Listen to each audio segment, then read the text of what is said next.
لله نحمده ونستعينه ونستغفره ونؤمن به ونتوكل عليه ونعوذ بالله من شرور أنفسنا ومن سيئات أعمالنا من يهده الله فلا مضل له ومن يضلله فلا هادي له أشهد أن لا إله إلا الله وحده لا شريك له وأشهد أن محمدًا عبده ورسوله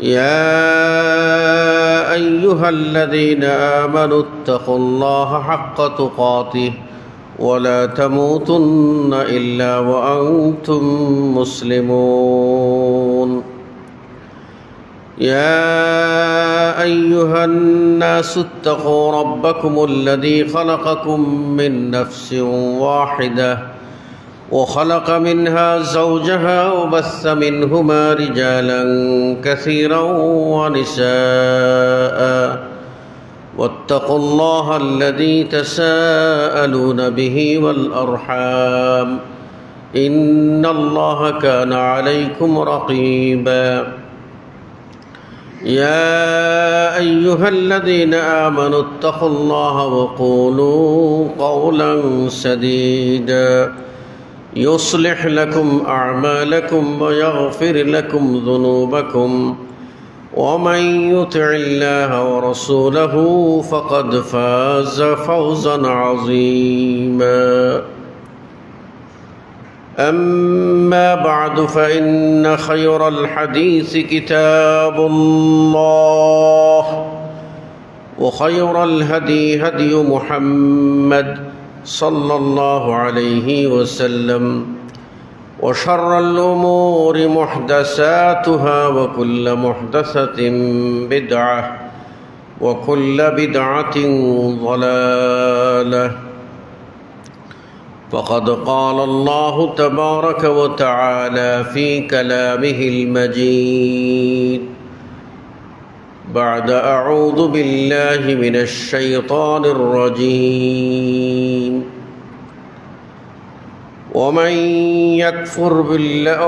يكفر بالطاغوت ويؤمن بالله فقد استمسك بالعروة الوثقى لا انفصام لها الآية মুসল্লিয়ান কিরাম, আল্লাহ রাব্বুল আলামিন মানুষের চরিত্র কোরআনুল কারীমে উল্লেখ করেছেন। বলছেন এরা হলো জালুমান জাহুলা, তারা নিজেদের নফসের উপরে জুলুমকারী এবং তারা বুঝে না। আবার অন্য জায়গায় বলেছেন যে মানুষ হলো আকসারা শাইইন জাদালা, বেশি বেশি ঝগড়াটে। আরেক জায়গায় আল্লাহ রাব্বুল আলামিন বলছেন এরা হলো আপনার অকৃতজ্ঞ।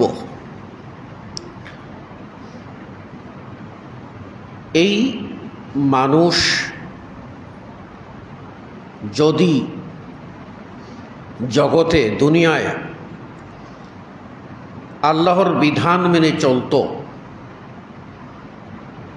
তাহলে মানুষ প্রকৃত মানুষ হতে পারত, সমাজে সুখ শান্তি বিরাজ করত, আর মৃত্যুর পরে অনন্তকালে তারা চিরসুখী হতো। দুর্ভাগ্য যে মানুষ আল্লাহর নির্দেশিত পথ ও পদ্ধতিকে বিভিন্ন খোরা যুক্তি, অবান্তর, অহেতুক, অসংলগ্ন, অপ্রয়োজনীয় প্রশ্ন বানে জর্জরিত করে নিজেরা বিব্রত হয়, হক থেকে বিচ্যুত থাকে, দূরে থাকে ফলে তারা ঘাটে ঘাটে বঞ্চনার শিকার হয়। যদি মানুষ বুঝত এবং সত্য মিথ্যার পার্থক্য নির্ধারণ করে ধীর ও স্থির থেকে অভিষ্ট লক্ষ্যে এগিয়ে যেতে পারত, তাহলে মানুষই সৃষ্টির সেরা জীবে পরিণত হতো, আর মানুষই আল্লাহর শ্রেষ্ঠ বান্দা হিসেবে পরিগণিত হতো। দুর্ভাগ্য আমাদের, আমরা এই সত্য বুঝেও বুঝি না। আমরা আত্মভোলা জাতি। সামান্য স্বার্থের কাছে আমাদের ঈমান, আকীদা, ব্যক্তিত্ব সব বিলিয়ে দেই, যার ফলে আমরা সমাজে অগ্রহণযোগ্য হয়ে পড়ি, মূল্যহীন হয়ে পড়ি, ব্যক্তিত্বহীন হয়ে পড়ি। আমাদের পিঠ আর পেট দুই রকম,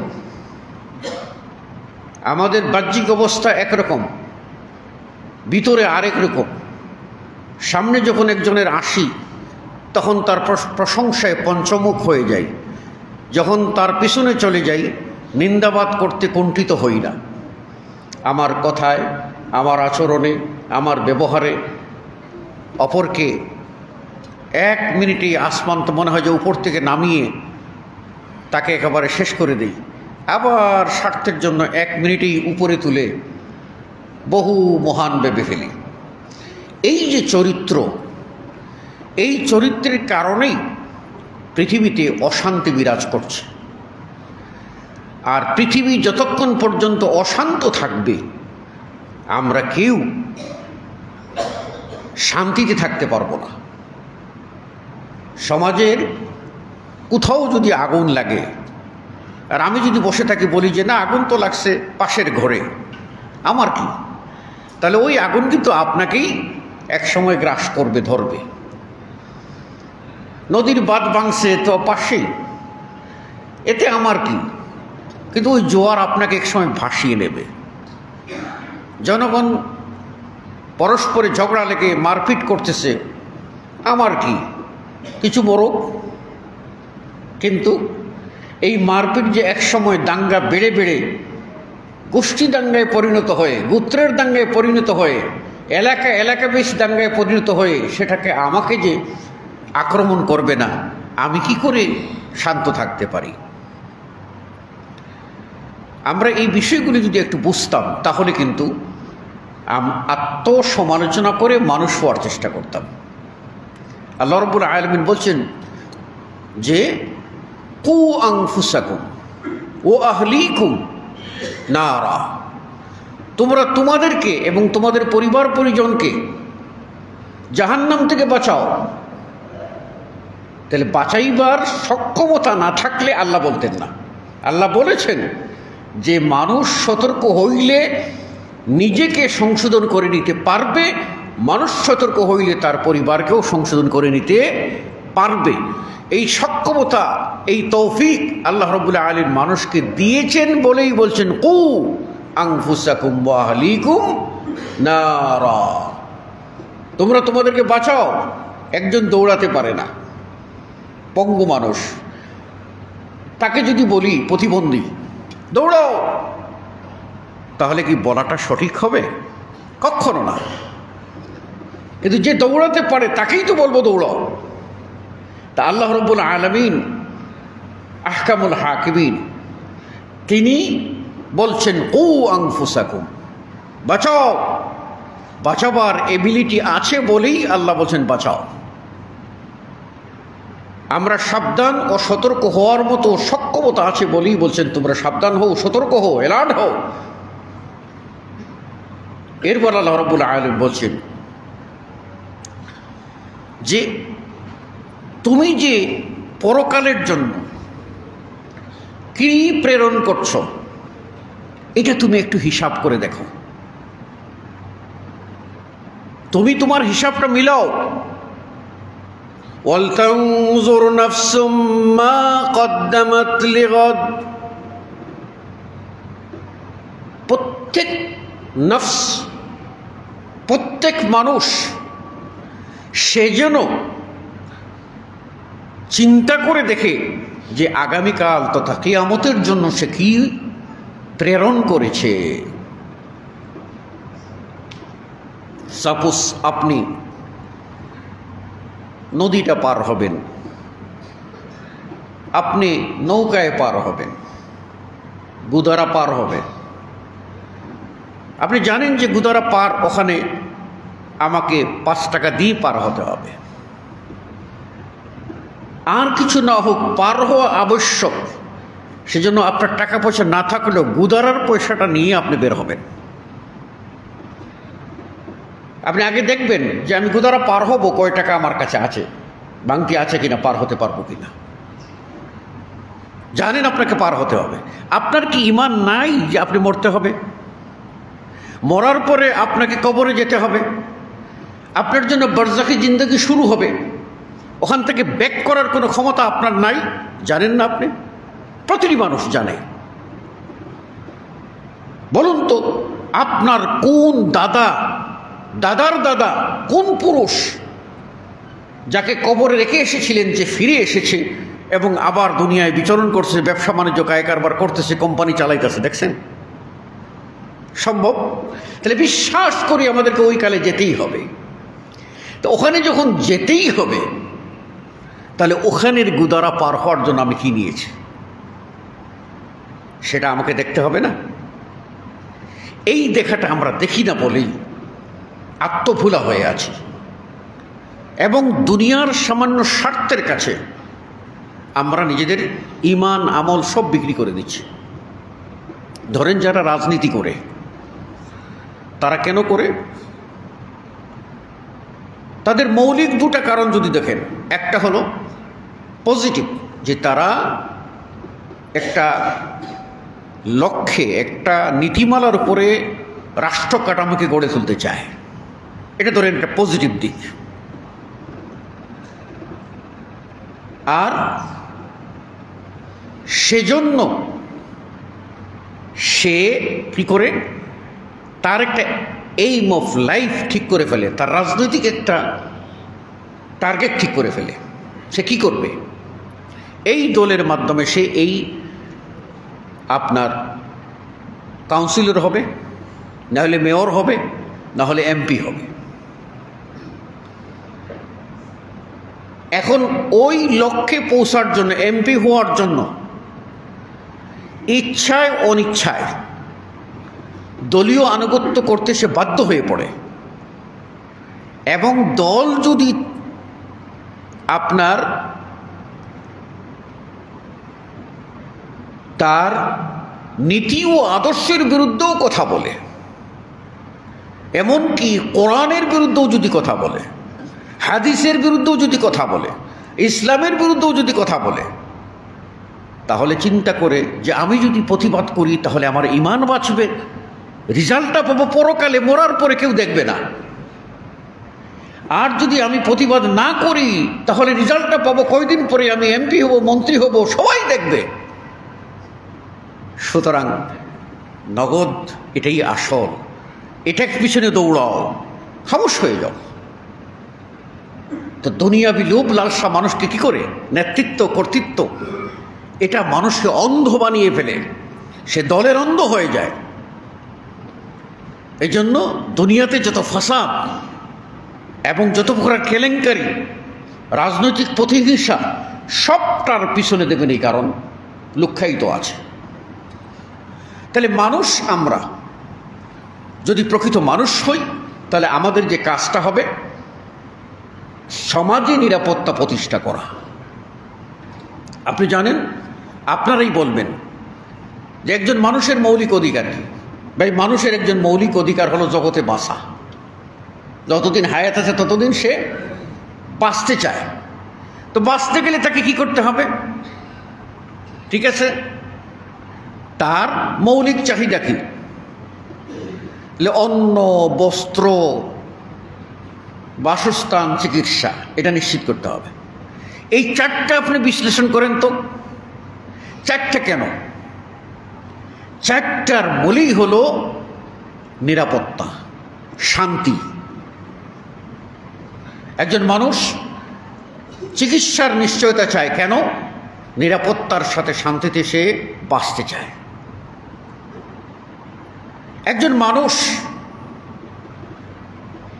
খাদ্যের নিরাপত্তা চায়। কেন? সে যতদিন তার লাইফ আছে ততদিন সে সুস্থভাবে বাঁচতে চায়। একজন মানুষ বস্ত্রের নিরাপত্তা চায়। কেন? এজন্যই যে সে দুনিয়ায় মানুষ হিসেবে বসবাস করার জন্য, পশু থেকে আলাদা হয়ে সভ্য মানুষ হিসেবে বসবাস করার জন্য তার পোশাক পরিচ্ছেদের দরকার আছে। নাহলে তো সে হায়না হয়ে যাবে, চতুষ্প জন্তু হয়ে যাবে। একজন মানুষ বাসস্থানে নিরাপত্তা চায়। কেন? ওই তার জীবনটাই, ওটা যেন একটু শান্তিতে বসবাস করতে পারে। আর এই নিরাপত্তাটাই হলো জগতের সবচেয়ে বড় একটি নিয়ামত। এই নিয়ামত আল্লাহ রাব্বুল আলামিন আমাদের জন্য নিশ্চিত করেছেন। আমরা নিজেরা নিরাপত্তা বিঘ্নিত করি, নিজেরা নিজেদের নিরাপত্তাকে নষ্ট করে ফেলি। আপনি লক্ষ্য করেন, আরবের বেদুইনরা তারা নিরাপত্তার অভাবে তাদের মধ্যে মা বোনদের ইজ্জত থাকতো না। নিরাপত্তা নাই, ইজ্জতও নাই। নিরাপত্তা নাই, বাণিজ্য ভালো না। ফলে তাদের ভিতরে হাহাকার দেখা দিয়েছিল। আউস আর খাজরাজের যুদ্ধ 40 বৎসর পর্যন্ত চলছিল। একজনের উটনি চলে গিয়েছিল আরেকজনের, একজনের উটনি আরেকজনের বাগানে ঢুকেছিল। এই সেখান থেকে ওখান থেকে কী করছে, তারা এবার ধরো তীর মারছে, উলানটা ফেটে গেছে। ওরা বললো যে মারছে কে? বলে অমুক মারছে। তাহলে অমুক মারো, অমুক কোন গোষ্ঠীর? বলে ওই গোষ্ঠীর। ওই ধর। এই গোষ্ঠীগত দ্বন্দ্ব চলো 40 বৎসর। এইভাবে সমাজে যে বিপর্যয়টা তাদের দেখা দিয়েছিল, এই বিপর্যয় থেকে উত্তরণের জন্য, মুক্তির জন্য আল্লাহ রাব্বুল আলামিন সমাজে নিরাপত্তা দিলেন। সমাজে নিরাপত্তা দিলেন, বললেন, সূত্র দিলেন, কেউ যদি ঈমান আনে ছেলে তোমাদের ভাই, ফা ইখওয়ানুকুম ফিদ্দীন, আশহাদু আল্লা ইলাহা ইল্লাল্লাহ ওয়া আশহাদু আন্না মুহাম্মাদার রাসূলুল্লাহ বলে ফেলবে, ফা ইখওয়ানুকুম ফিদ্দীন, সে তোমাদের দিনই ভাই হয়ে যাবে। এবার তার জান মাল রক্ষা করার দায়িত্ব তোমাদের। কি সুন্দর নীতি দিলেন। আল মুসলিম আখুল মুসলিম, এক মুসলিম আরেক মুসলিমের ভাই। সে তার ভাইকে নির্যাতন করতে পারে না, আবার কেউ নির্যাতন করুক এটাও মেনে নিতে পারে না। নিজে মারবে না, আরেকজন মারবে সেটাও মেনে নেবে না। মুসলিমদের সম্পর্কে রাসূল সাল্লাল্লাহু আলাইহি ওয়াসাল্লাম বলেন, আল মুসলিমু মান সালিমা আল মুসলিমুনা মিন লিসানিহি ওয়া ইয়াদিহি, প্রকৃত মুসলিম ওই ব্যক্তি যার হাত থেকে, জবান থেকে অপর মুসলিমরা নিরাপদ থাকে। আল্লাহ রাসূল সাল্লাল্লাহু আলাইহি ওয়াসাল্লাম বলছেন, উমিরতু আন উকাতিলান নাস, মানুষের সাথে যুদ্ধ করতে আমি আদিষ্ট। যখন তারা কালিমায়ে শাহাদাত পড়ে মুসলিম হয়ে যাবে, ফাআসামু মিন্নি দিমাআহুম ওয়া আমওয়ালাহুম, তারা তাদের মাল এবং রক্ত আমার কাছ থেকে নিরাপদ করে ফেলবে। তাহলে নিরাপত্তার সূত্র হলো প্রথম ঈমান। ঈমান আনলেই সে নিরাপদ। এক যুদ্ধে আল্লাহ নবী সাল্লাল্লাহু আলাইহি ওয়াসাল্লাম পাঠিয়েছিলেন কাফেলা, যুদ্ধ হলো। তো যুদ্ধের মধ্যে একজন লোক তার নিজে বলে উঠল, আশহাদু আল্লা ইলাহা ইল্লাল্লাহ, ঈমান আনল। তখন ওই সাহাবী তাকে আঘাত করে ফেললেন এবং সে মৃত্যুবরণ করল। আল্লাহ নবী সাল্লাল্লাহু আলাইহি ওয়াসাল্লাম বললেন, তুমি কেন তাকে মেরেছ? সে তো কালিমা পড়েছে, যেটা আমাদের ভাষায় বলি কালিমা পড়েছে, তাই না? তাকে কেন মেরেছ? সে বলল, লা ইলাহা ইল্লাল্লাহ, তারপরে তুমি মেরে ফেললে? বলে, ইয়া রাসূলুল্লাহ, সে তো প্রতিপক্ষ, সে তার জান বাঁচাইবার জন্য আমার সামনে এসে কালিমা পড়েছে, জান বাঁচাইবার জন্য, আমার আক্রমণ থেকে রক্ষার জন্য কালিমা পড়েছে। আল্লাহ রাসূল সাল্লাল্লাহু আলাইহি ওয়াসাল্লাম বললেন, হাল শাকাক্তা সদরাহু, তুমি কি তার দিল ফেড়ে দেখেছিলে যে সে তোমার ভয়ে না আল্লাহর ভয়ে ঈমান এনেছিল? সুবহানাল্লাহ। তোমার ভয়ে না আল্লাহর ভয়ে ঈমান এনেছিল।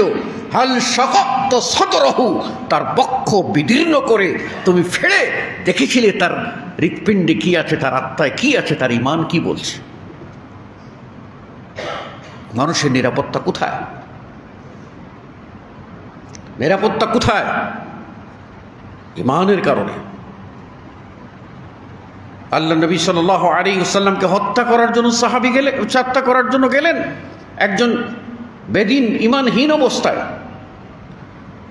আবু বকর রাদিয়াল্লাহু তাআলা আনহু ভয় পেয়ে গেলেন, ইয়া রাসূলুল্লাহ, ওই সুরাকা আসতেছে, আমাদেরকে মেরে ফেলবে। আল্লাহ নবী সাল্লাল্লাহু আলাইহি ওয়াসাল্লাম বললেন, ও আবু বকর, তুমি কি ভয় পাচ্ছ? তুমি জানো না যে আমরা দুইজন একা না, আমাদের সাথে আল্লাহ আছে। তারপর ওই সুরাকা কাছে গিয়ে, যত কাছে যাচ্ছে নবী সাল্লাল্লাহু আলাইহি ওয়াসাল্লাম কোরআন তেলাওয়াত করতেছিলেন।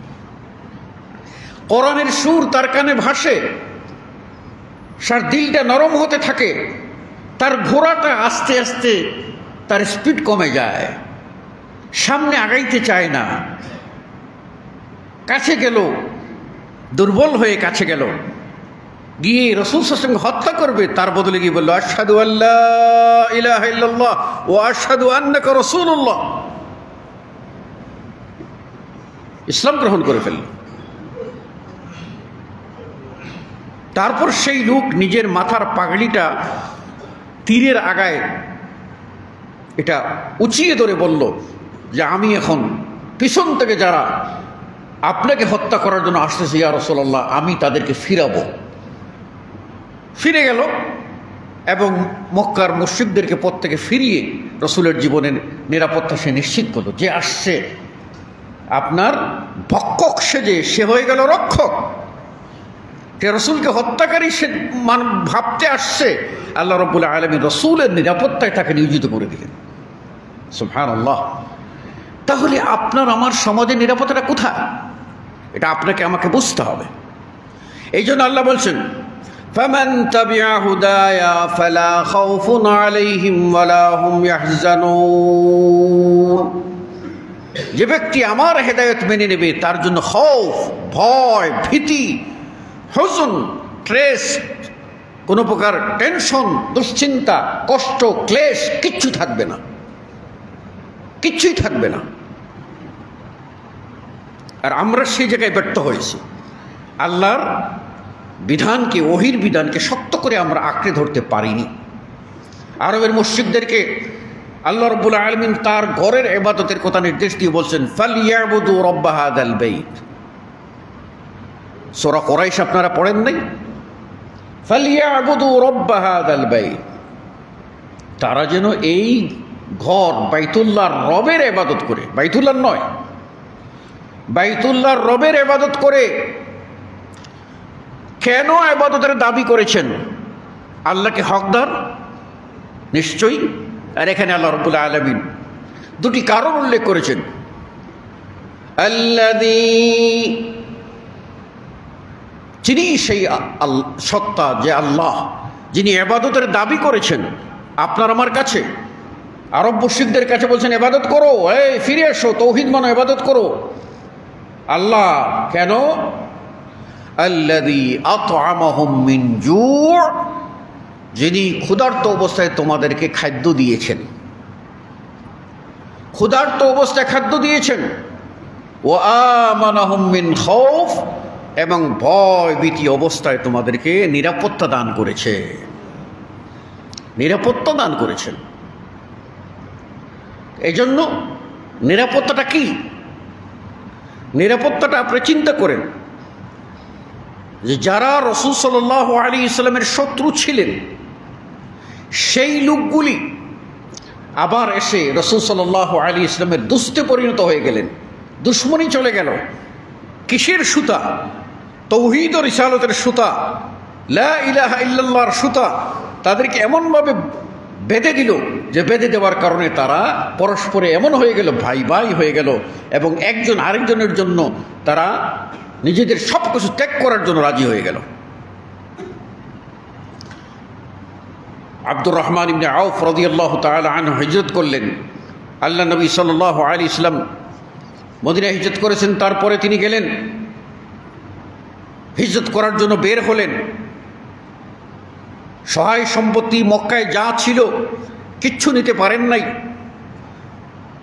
সামান্য পথের জন্য কিছু নিয়েছেন, একটা গাটুরিতে বেঁধে, এবং তার সন্তানটার কলিজার টুকরা তাকে নিয়েছেন। পথে এসে সবাই একে একে পরিবার নিয়ে যাচ্ছেন। ওরা বলছে, না তুমি যাবে, তোমার পরিবার আমাদের গোষ্ঠীর, আমাদের মেয়ে রেখে নিয়ে যেতে পারবে না। ছিনিয়ে নিল, ছেলে কুল থেকে কেড়ে নিল, গাটুরিতে যেটুকু ছিল খাবার সেটুকু কেড়ে নিল, এমনকি যে বাহনের পিঠে চড়ে যাবেন সেটাও কেড়ে নিল। এবার কাঁটাযুক্ত পথ, পাহাড়ি পথ, পাথরের পথ, কত কষ্টের পথ, পায়ে হেঁটে যাওয়া ছাড়া আর বুদ্ধি নেই। কষ্টের পর কষ্ট স্বীকার করে যখন মদিনায় পৌঁছলেন, আল্লাহ নবী সাল্লাল্লাহু আলাইহি ওয়াসাল্লাম তখন মসজিদে সলাত আদায় করছিলেন, ইমামতি করছিলেন। সালাম ফিরালেন, সালাম ফিরিয়ে দেখেন পিছনের কাতারে মসবুক অবস্থায় আব্দুর রহমান ইবনে আউফ রাদিয়াল্লাহু তাআলা আনহু। মসবুক বুঝেন তো, যার সলাতের কিছু অংশ ছুটে গেছে, যেটা তিনি ইমাম সালাম ফেরানোর পরে অবশিষ্ট অংশ যিনি পড়ছেন, এক রাকাত ছুটে গেছে ধরে নেন, মসবুক অবস্থায় তিনি সলাতটা দাঁড়িয়ে পড়ছেন। রাসূল ফিরে দেখেন সাহাবী আব্দুর রহমান ইবনে আউফ। সালাম ফেরানো, আব্দুর রহমান ইবনে আউফ সালাম ফেরালেন। আল্লাহ নবী সাল্লাল্লাহু আলাইহি ওয়াসাল্লাম ফেলফেলিয়ে তাকিয়ে থাকলেন করুণার দৃষ্টিতে। তারপর সালাম ফেরানোর পরে আল্লাহ নবী সাল্লাল্লাহু আলাইহি ওয়াসাল্লাম জিজ্ঞেস করলেন, আব্দুর রউফ তুমি কিভাবে এলে? বলে, ইয়া রাসূলুল্লাহ, যা কিছু ছিল সম্পদ, আমার স্ত্রী পুত্র কলিজার টুকরা সব নিয়ে গেছে, সহায় সম্পত্তি সব কিছুই আমার কাছ থেকে কেড়ে নিয়েছে, কিচ্ছু আনতে পারি নাই, এভাবেই আমি খালি হাতে চলে এসেছি, কিচ্ছু আনতে পারি নাই, খালি হাতে চলে এসেছি। রাসূল সাল্লাল্লাহু আলাইহি ওয়াসাল্লাম বললেন, হে আব্দুর রহমান, তোমার কিচ্ছু যায়নি, কিচ্ছু হারাওনি, শুনে রাখো তোমার জন্য বেহেশত অপেক্ষমান। আব্দুর রহমান ইবনে আউফ হিজরত করলেন, এই ঘোষণা শুনলেন, তিনি জান্নাতি সাহাবীর ঘোষণা শুনলেন। পাশ থেকে মদিনার আনসার সাহাবীরা একে একে দাঁড়িয়ে বললেন, কি চান ভাই, আপনার কি লাগবে? আল্লাহু আকবার।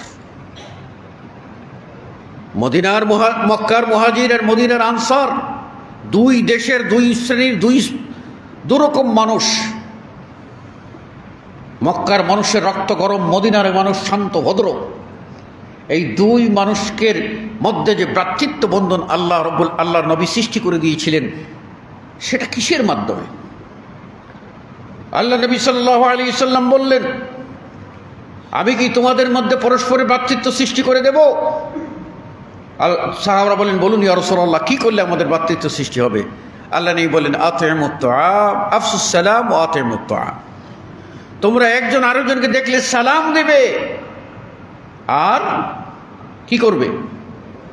একজন আরেকজনকে দেখে সালাম দেবে, আর একজন আরেকজনকে খাওয়াবে। খাদ্য খাওয়ালে মহব্বত বাড়ে, সালাম দিলে মহব্বত বাড়ে।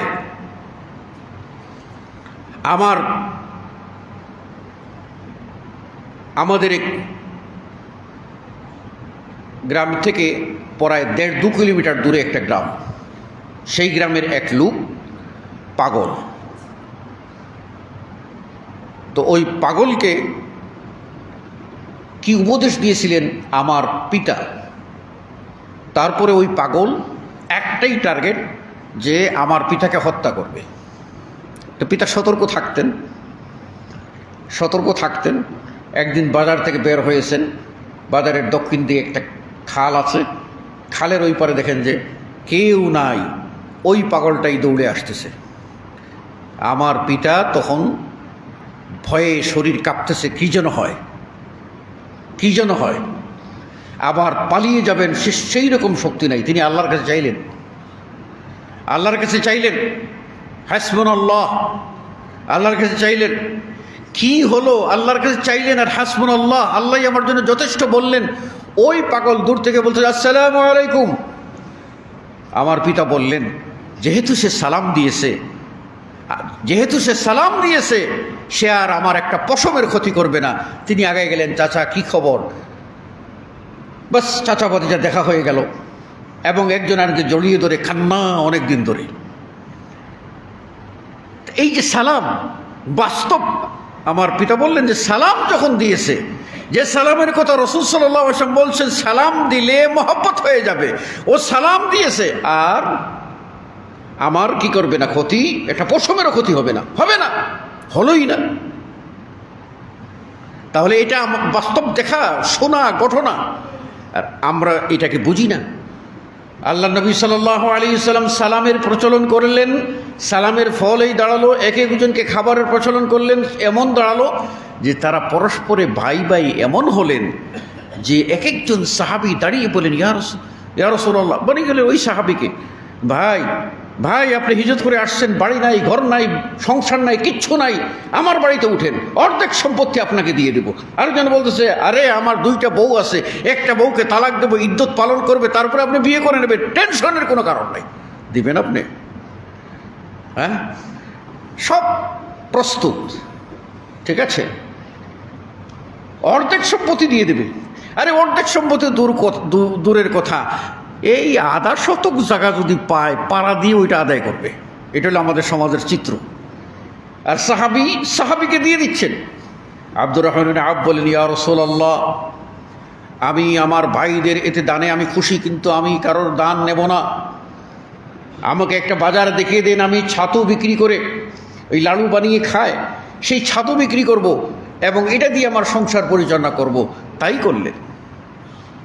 তাহলে আমাদেরকে বুঝতে হবে এই ভ্রাতৃত্ব কতটুকু দরকার, এটা আমরা সৃষ্টি করতে পারিনি। শোনেন, বর্তমান সমাজে খুন খারাপের কিছু চিত্র পাওয়া যায় না?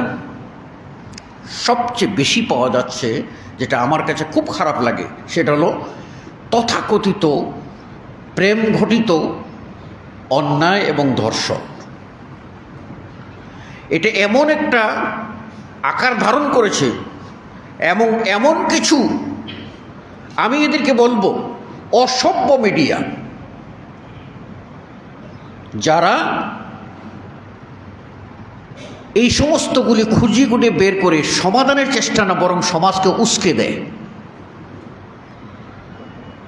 যেন মনে হয় যেন দুই একটি ঘটনা বিচ্ছিন্ন যেগুলি ঘটছে, এগুলি মনে হয় যেন সারা বাংলাদেশে মানে এই 14, 15, 16 কোটি, 18 কোটি মানুষই সমানভাবে দায়ী হয়ে গেছে। সব জায়গায় যেন খুন আর দর্শন, খুন আর দর্শন, খুন আর দর্শন, মানে মিডিয়ার পিছনে ঘুরলে তাই পাবেন। মিডিয়ার বাইরে আমার কথা রাগ করবে না, এটা সব নয়, কিছু লোক কেন এই কাজটি করবে?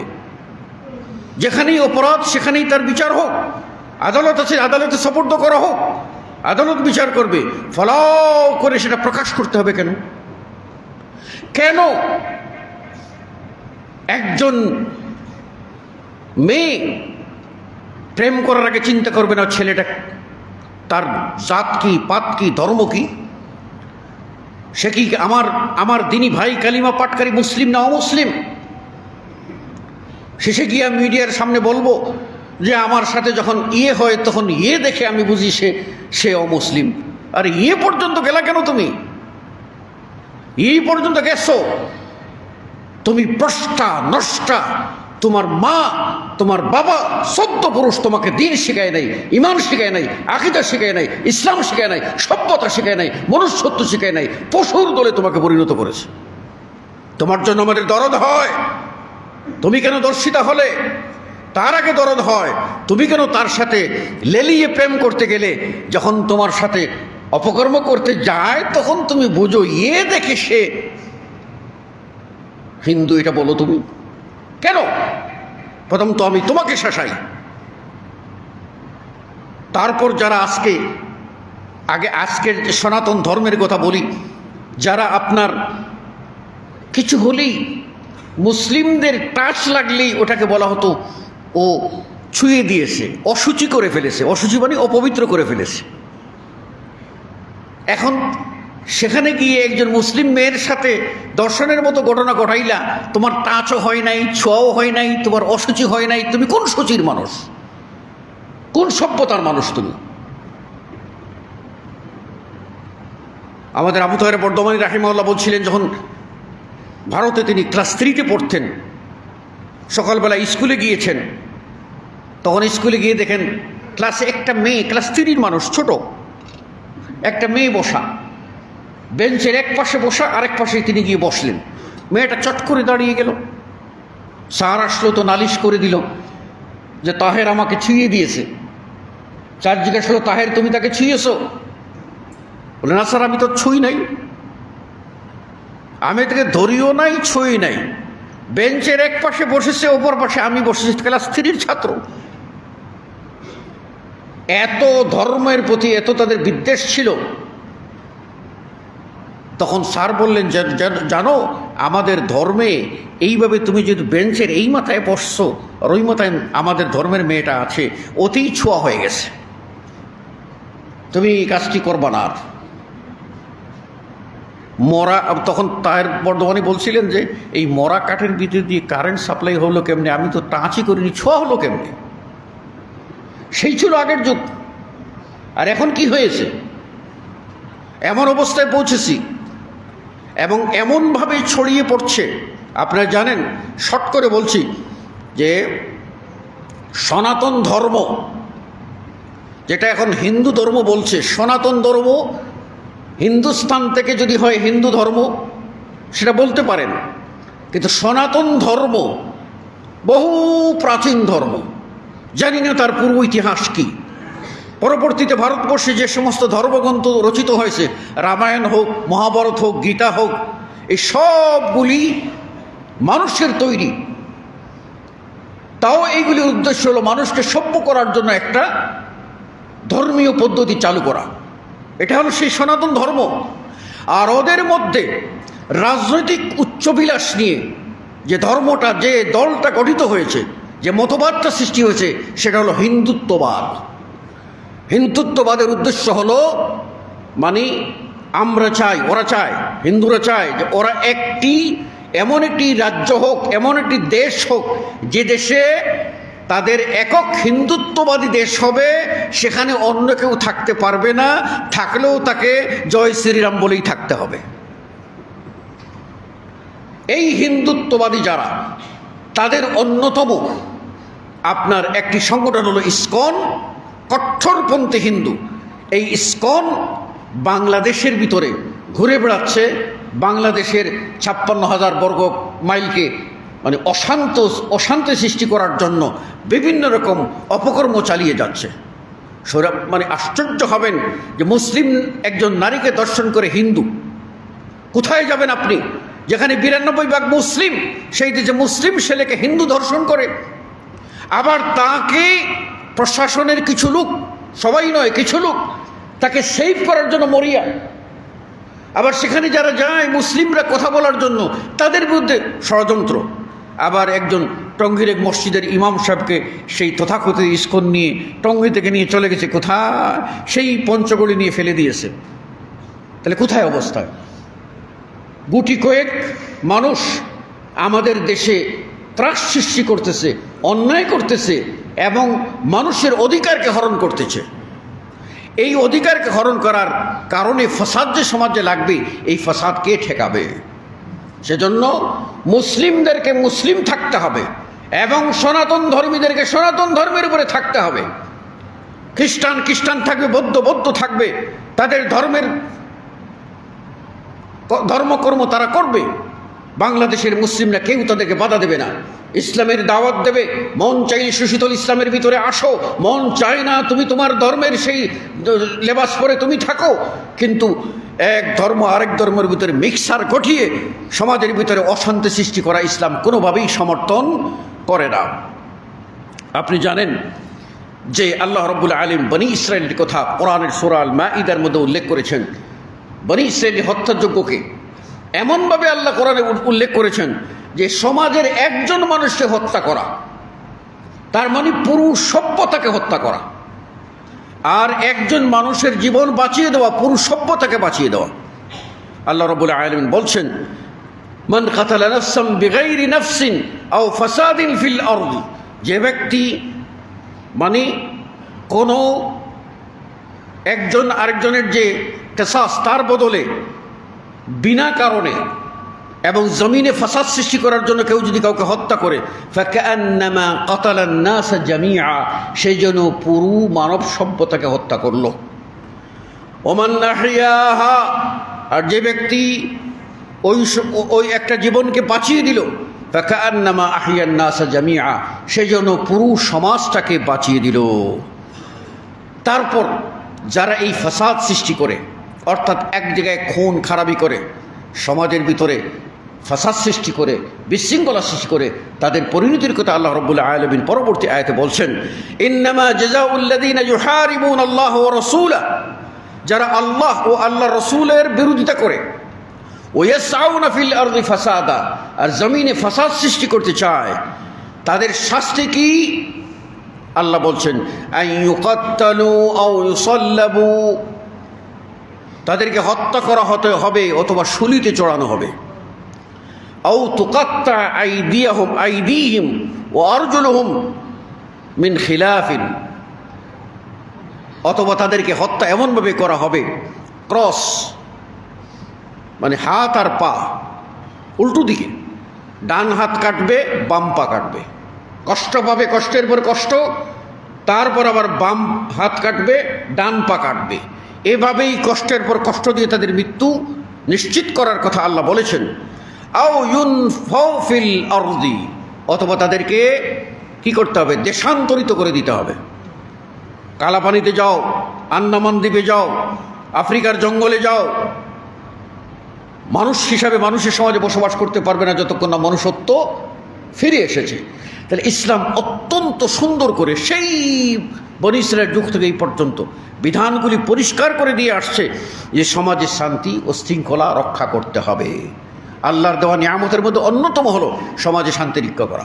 সুতরাং মানুষ মানুষকে গালি দেবে না, মানুষ মানুষকে হিংসা করবে না, মানুষ মানুষকে ঘৃণা করবে না, মানুষ মানুষের দোষ যদি একজন আরেকজনের কাছে বলে বেড়াবে না, পরনিন্দা করবে না, গীবত করবে না, তহমত দেবে না, মানুষ পরস্পরকে ভাই ভাই বলে জানবে, মা বোনেরা তাদের মধ্যে পর্দার ভিতরে থাকবেন, তারা তাদের শালীনতা বজায় রাখবেন, পুরুষরা তাদের রক্ষক হিসাবে তাদের হেফাজতের জিম্মাদারি নেবে, তাদের দেখভালের জিম্মাদারি নেবে, তাদের রুজি নিশ্চিত করবে, তাদের পর্দা নিরাপত্তা নিশ্চিত করবে, এগুলি পুরুষের দায়িত্ব।